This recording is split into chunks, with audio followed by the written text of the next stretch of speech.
Hey guys, welcome to the second reading of Through Flood and Flame. This chapter is really interesting, I think, and to me, it ends differently than I was expecting it to end. So, I'm gonna have some questions at the end, but one of the questions that I want to ask you right now is that you're going to answer at the end, but then I have more questions at the end, is was this chapter's end unexpected for you or no? So kind of like forming your mind how you think that this chapter is going to end, and then tell me if you expected the ending that you actually get. Yes or no, and why? Okay, that's one of the questions. So remember that Cavalier had just defeated the French troops. And so he took the place of the captain and dressed up the other people as prisoners, etc., and got into the castle, right? So look at the end of page 7. That's where we're going to start. End of page 7 says, all being now ready, Cavalier marched to the castle at Servas, and pretending that he was the officer whose papers he possessed, easily obtained admission. So he walked right in. His account of his imaginary defeat of the Camisards was received with rejoicings, and the prisoners were promptly, remember they were just dressed up as prisoners, placed in safekeeping. And they were thinking, well, that'll be fine because since he's going to attack the castle anyway, he's about to turn on these people, they would get out their prisoners soon, okay? So it says, Cavalier was urged by the officers to remain at the castle for the night. So they're like, look, stay with us, stay and relax a little bit. And after expressing reluctance, like he didn't want to delay his march, consented. He said he would do it. His chief fear was that his men would be unable to act successfully the part of royalist soldiers. So he was afraid that they were going to kind of give their disguise away. But he lessened the danger of their being detected by instructing them to remain in the village to purchase certain provisions which he required. Secretly, he told them that they were to be in the castle by a certain hour, awaiting his signal for throwing off their disguise. In the memoirs of Cavalier's life, dictated by him, we are told that he sat down to dinner or supper with the officers and spent a very pleasant time, listening to their accounts of the adventures they had met with during the war. After dinner, while the officers were amusing themselves in various ways, Cavalier gave the prearranged signal, and instantly his men attacked the unsuspecting soldiers, and such were the feelings of the times, slew every one of them. Slew means killed every one of them. So look, you can picture they were having a great old time, partying and everything like that. Cavalier acting like one of their friends, listening to them recount their stories of war, and then all of a sudden they're attacking and killed every single one of them. Then, having released their comrades for the prison, they seized all the arms and ammunition stored in the castle and marched away rejoicing. The picture of Cavalier dining and fraternizing with the men he intended to kill, is not pleasant. But it must be remembered that no mercy was ever shown to the Camisards, and that the troops at the castle had made themselves exceptionally notorious by their infamous treatment of their prisoners. So basically, it was war is what they're saying. It wasn't great to think about the fact that he was sitting there hypocritically acting like friends and all of a sudden killed them all. But it was the war that they were in. The next battle of any importance was fought on Christmas Day, 1702. Cavalier and his men were holding a Christmas service, a Christmas culto, at a village near the river garden, when suddenly, in the middle of a prayer, a scout rushed up with the news that the Roman Catholic army was approaching, with the intention of surprising them while at worship. How strong are they? Cavalier inquired. At about 600 foot and 50 horse, was the reply. Cavalier had scarcely 100 men with him, but he had no intention of avoiding a battle. The service was brought to a close with a prayer for victory, and in a few minutes Cavalier and his men were hurrying to waylay the king's troops. Cavalier remembered a spot near the road along which the troops would pass, which would afford splendid cover for his men. So that was the whole thing they had an advantage of, is that they knew every part of the forest, so they could hide in any place. It was a ridge of ground overlooking the road, and behind it, Cavalier distributed his men in such a way that the Roman Catholics would, when the firing began, imagine his force to be much larger than it was, okay? This is something that they did in biblical times too, one time in the Bible, where they make it sound and make it look like your army is huge when it really wasn't, and so then it freaked the people out. Cavalier and his men had not to wait long. Soon they heard the clattering of hooves, and in a few minutes the cavalry, which was in advance of the infantry, came in sight. The moment that they were opposite the ridge, Cavalier gave the command to fire, and instantly the muskets rang out. Several saddles were emptied at the first discharge, and riderless horses, mad with fear, clattered wildly along the hard road. So it got confusing is what happened. The attack was so sudden and unexpected that the Roman Catholic horsemen were seized with panic, and turning, they dashed blindly into their own infantry. The whole force was now in confusion, and into the struggling mob, Cavalier's men fired as rapidly as it was possible in those days, and did not cease until the terror-stricken troops were in full flight. It was a victory easily gained, and as many of the enemy threw away their muskets in their flight, Cavalier obtained a welcome addition to his stock of arms. Okay, so even in the confusion, they were throwing their guns and everything just to get out as fast as possible, because they started fighting against each other. They didn't even know who was the enemy. The fame of Jean Cavalier had by now spread throughout Europe. That a youth, only 21 years of age, should be able to defy and defeat some of the finest troops of France was indeed surprising. And his achievement was the more wonderful from the fact of his followers being simple peasants. Remember, peasants are just poor people, who had no previous experience of warfare. Nor was the number of his followers large, for at no time did they exceed 10,000. And these, it must be remembered, were scattered all over the Cevennes. So he didn't even have a well-organized army. He didn't have a lot of people, but he was kicking butt.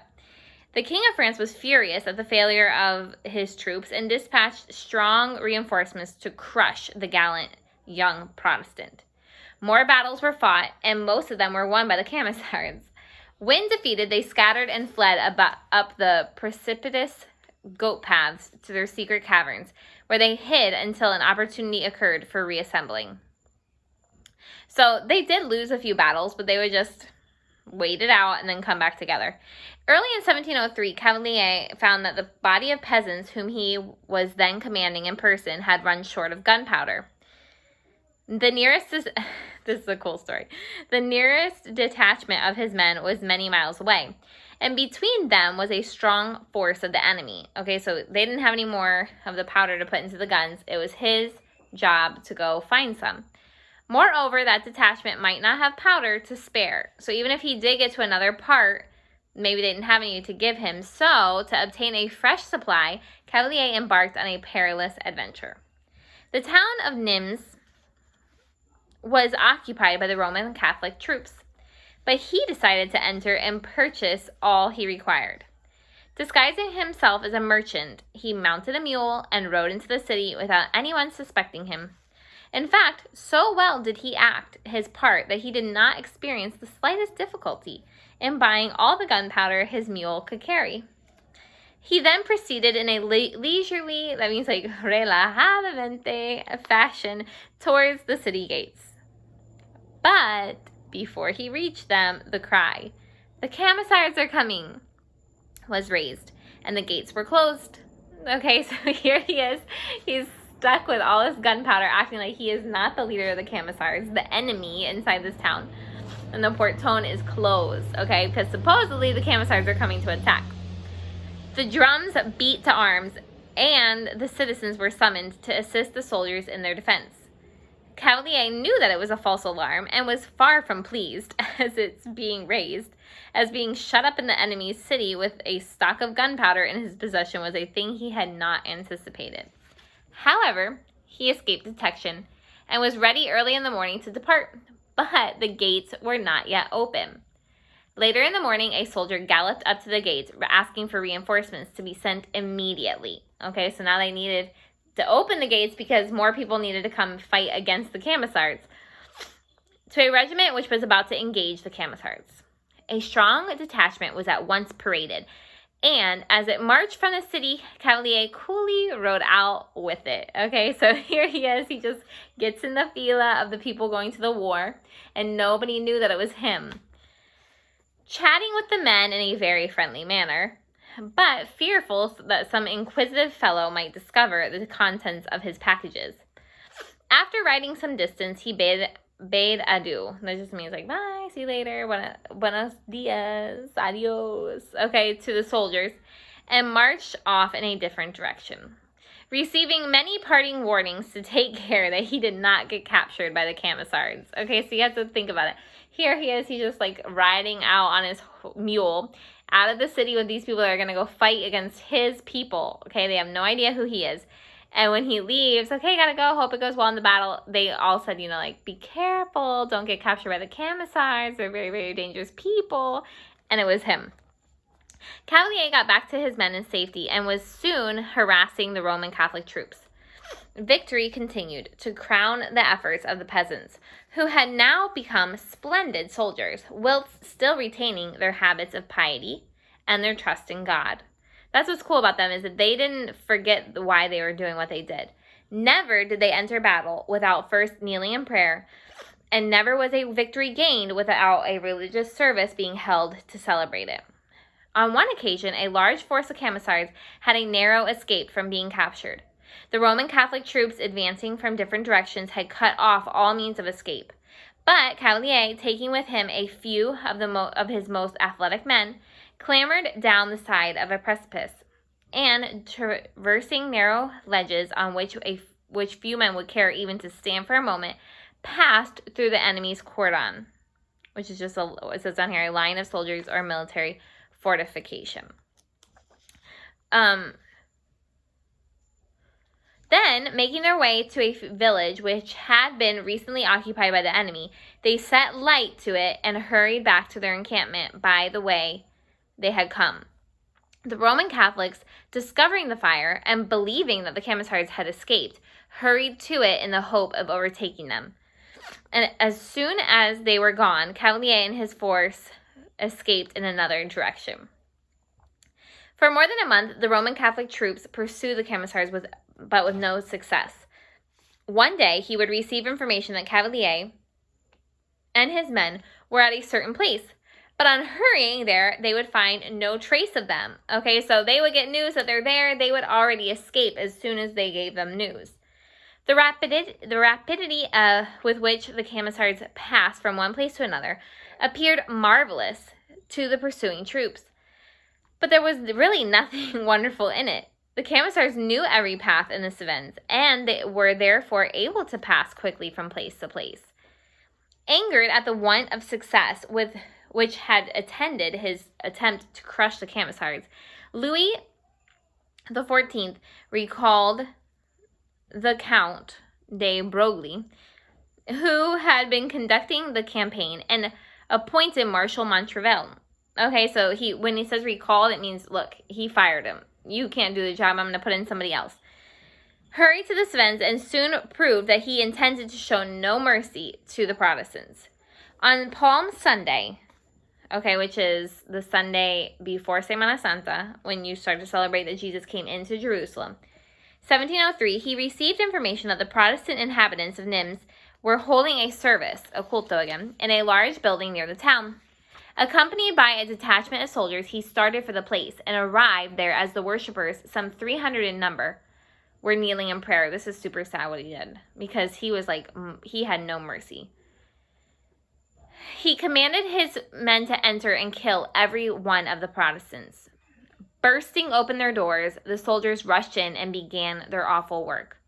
But as the terrified people huddled together like sheep in a pen, so they got really, really close, the soldiers could not slay or kill them as quickly as if they were scattered about the room.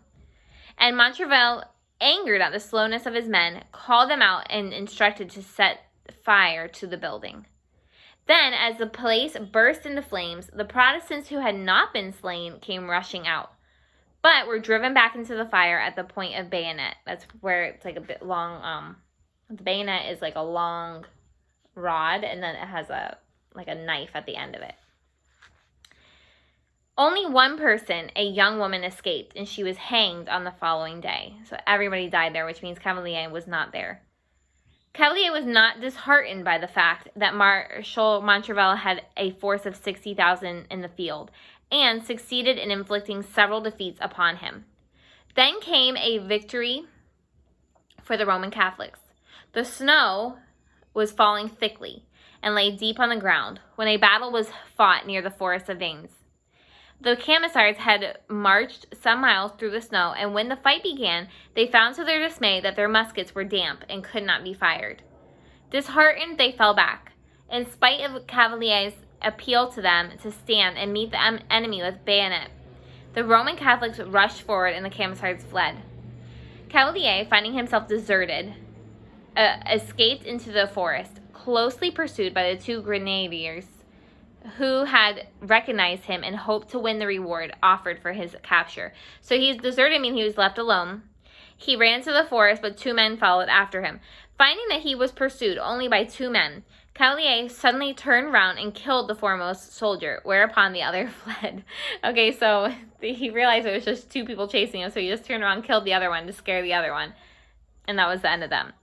This was the worst defeat Cavalier had ever received. 200 of his men had been killed, and his horses, mules, and ammunition had been captured.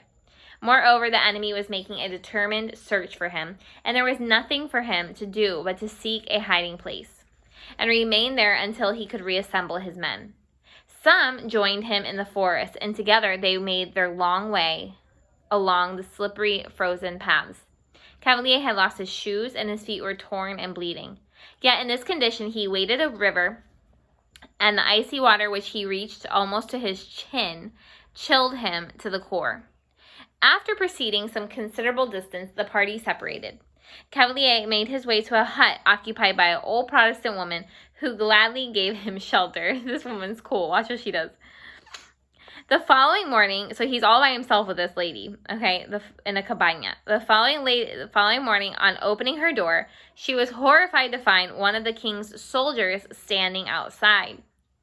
Fortunately, he did not consider her surprise at seeing him there suspicious, and told her that he had been posted there to catch any Camisard who might come and ask for shelter. So he had no idea that Cavalier was inside her house.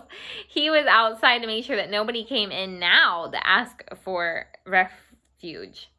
Later, the officer came and questioned her, and the horror she expressed at the mere hint of harboring a Protestant so deceived him that he dismissed the sentry and did not even trouble to enter the hut. So he came to her and said, okay, have you seen any, or do you have any in your house, any of the Camisards, any of the enemy?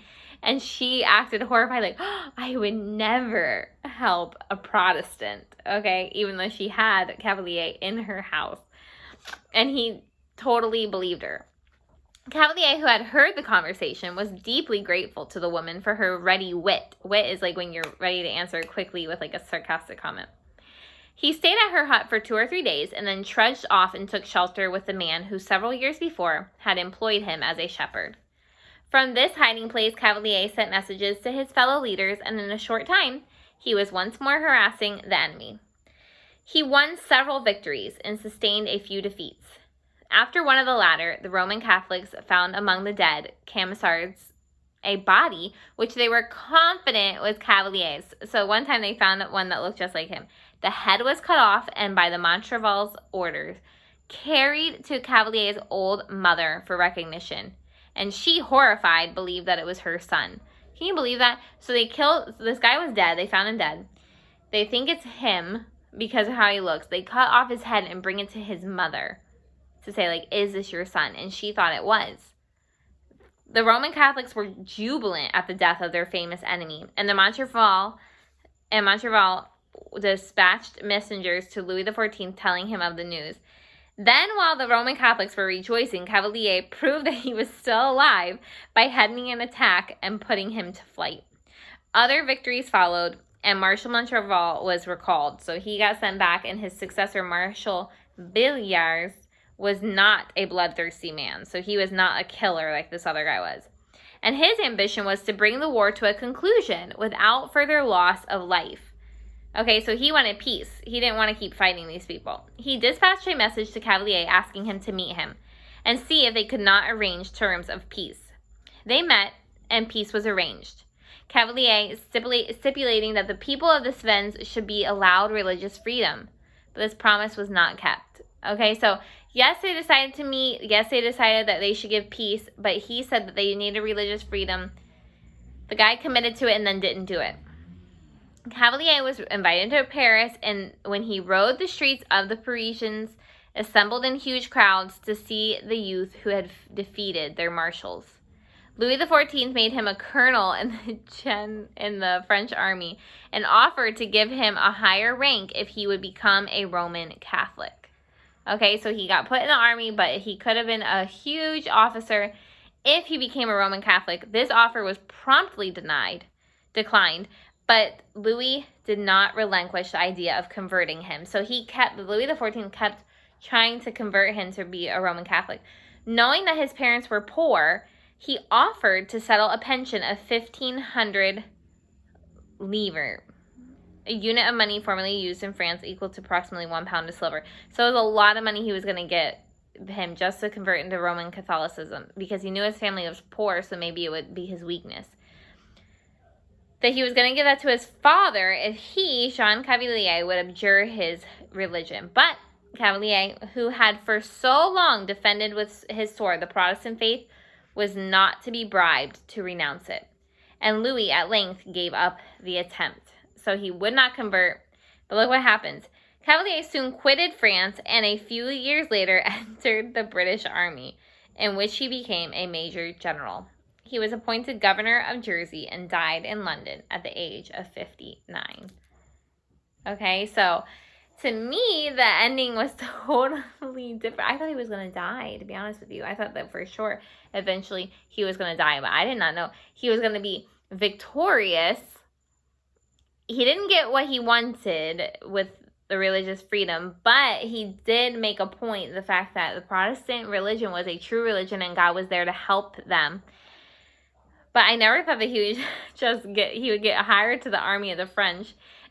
I did expect him to not ever become Roman Catholic, but then move over to the British Army and become a general officer. No. I didn't think that. Okay, so here are your questions.